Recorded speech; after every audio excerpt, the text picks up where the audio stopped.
A gente viu então que as células possuem várias estruturas dentro delas que a gente chama de organelas. O nome organela quer dizer pequeno órgão. Então, os órgãos não são estruturas que têm uma função específica no nosso corpo. Nosso coração é um órgão e a função dele é bombear o sangue pelo nosso corpo. O intestino é um órgão que tem a função de digerir e absorver os nutrientes dos nossos alimentos. Assim como no nosso organismo como um todo, cada célula do nosso corpo tem ali pequenas estruturas, cada qual com a sua função para manter o funcionamento dessa célula. A gente chama essas estruturas, portanto, de organelas. E agora a gente vai ver um pouquinho sobre cada uma delas. Lembrando que a maioria das organelas que a gente vai ver só existe na célula eucariótica. Quem são os ribossomos, afinal de contas? Os ribossomos são organelas que estão presentes em todos os tipos de célula. E a função deles é produzir as proteínas que essa célula precisa. Eles ficam dispersos no citoplasma, mas também podem estar associados a uma outra organela da célula, e a gente vai ver daqui a pouquinho um pouco mais sobre ela. Ribossomo, então, gente, é a organela que consegue ler aquela receita do material genético. Se o material genético é a receita, o ribossomo é o cozinheiro que lê aquele capítulo e produz o bolo ou a proteína que essa célula vai precisar. E ele tem mais ou menos essa carinha aqui. Obviamente, isso é uma representação esquemática, mas ele é composto assim de duas partes e ele vai ler o material genético da célula e vai produzir uma proteína e liberar ela aqui dentro da célula. Outra organela que a gente já mencionou é o núcleo celular. Então, o núcleo é uma estrutura que está presente só nas células eucarióticas. E ele vai envolver todo o material genético da célula com um envoltório próprio, como a gente já viu. Então, a célula procariótica não possui essa organela. Vendo no nosso esquema, o núcleo é essa estrutura roxa aqui, e os ribossomos estão representados por esses pontinhos nessa estrutura amarela maior. Duas outras organelas que vocês também já ouviram falar são a mitocôndria e o cloroplasto. Então, a mitocôndria, vocês vão lembrar dela lá da nossa aula de respiração celular. Ela é a responsável pela realização da respiração celular nos organismos eucariontes. Ah, Sofia, mas então os procariontes não fazem respiração celular? Fazem, só que eles usam a membrana plasmática para fazer isso. A célula procarionte é meio que um faz-tudo. Então, uma única organela acaba assumindo várias funções de uma vez. No caso das células eucarióticas, a mitocôndria vai fazer a reação de respiração. E ela é uma organela muito peculiar, porque ela tem o próprio DNA e consegue se replicar independentemente da célula. O cloroplasto, vocês também já cansaram de ouvir dele quando a gente começou a estudar a fotossíntese, porque ele é o responsável pela realização da fotossíntese.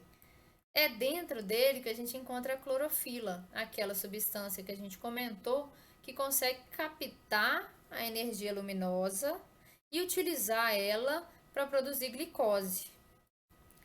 E ele vai estar presente só nos seres fotossintetizantes. Então, toda célula eucariótica tem cloroplasto? Não, só aqueles seres que fazem fotossíntese possuem os cloroplastos em suas células, ok?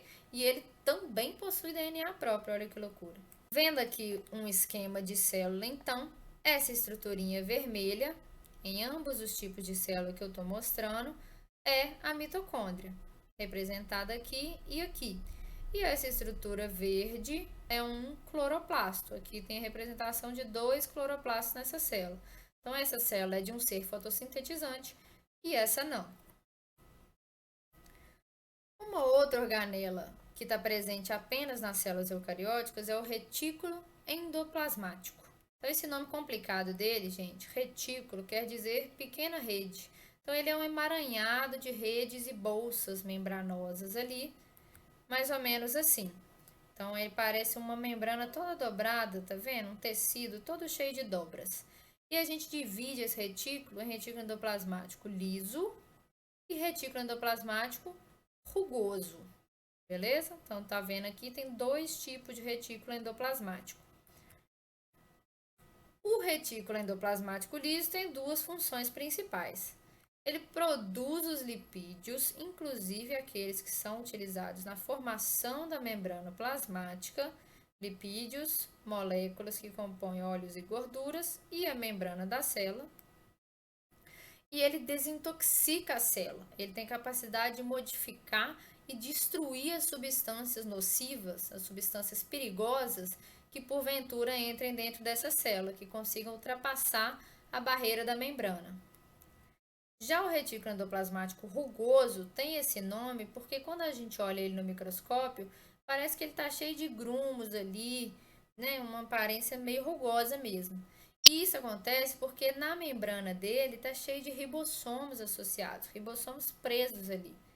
Então, o retículo endoplasmático rugoso tem a ligação com os ribossomos que produzem proteínas. E o retículo armazena e transporta essas proteínas para o local em que elas forem necessárias dentro dessa célula.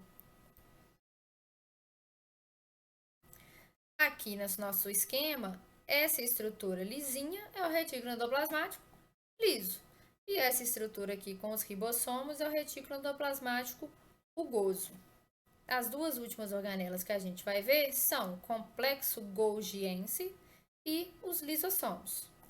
O complexo golgiense, gente, é formado por várias bolsas de membrana que são sobrepostas, assim, uma em cima da outra e meio achatadas. Parece que alguém pegou um monte de bolinha de massinha, apertou elas juntas. E essas bolsas membranosas e achatadas têm a função de empacotar, embalar as proteínas que ele recebe e direcionar elas para o local onde elas forem necessárias dentro da célula. Então, o complexo golgiense é como se fosse o correio da célula. Ele empacota e ele manda aquela encomenda para onde ela foi pedida, para onde ela é necessária. Ele tem uma comunicação muito próxima com o retículo endoplasmático rugoso. Então, o retículo endoplasmático rugoso não produz e armazena e transporta as proteínas, ele transporta elas para o complexo de Golgi e ele empacota e manda para o destino final. Já os lisossomos são bolsas que ficam cheias de enzimas. As enzimas, que você já deve ter ouvido falar quando vocês estudaram o sistema digestório, digestão, estômago, intestino, as enzimas são um tipo de proteína, tá, gente? E elas têm a função muito essencial para a vida de acelerar e facilitar que as reações químicas aconteçam. Então, no nosso estômago, por exemplo, nós temos enzimas que aceleram a quebra dos nossos alimentos. As enzimas dentro da célula vão ter uma função muito similar. Elas também vão acelerar e fazer quebra de substâncias, mas não vai ser do hamburgão que você comeu no fim de semana. Vão ser de estruturas muito menorzinhas que entrarem ali dentro da célula. Então, a gente fala que elas fazem a digestão dos compostos dentro da célula, que é a digestão intracelular. Aqui no nosso esquema, o complexo de Golgi é fácil de ser identificado, porque ele é um monte de bolsinha achatada, cheio de saquinhos aqui, ó, cheio de proteína embalada para ir onde elas precisam ir. E aqui verdinho, um lisossomo, uma bolsinha de armazenamento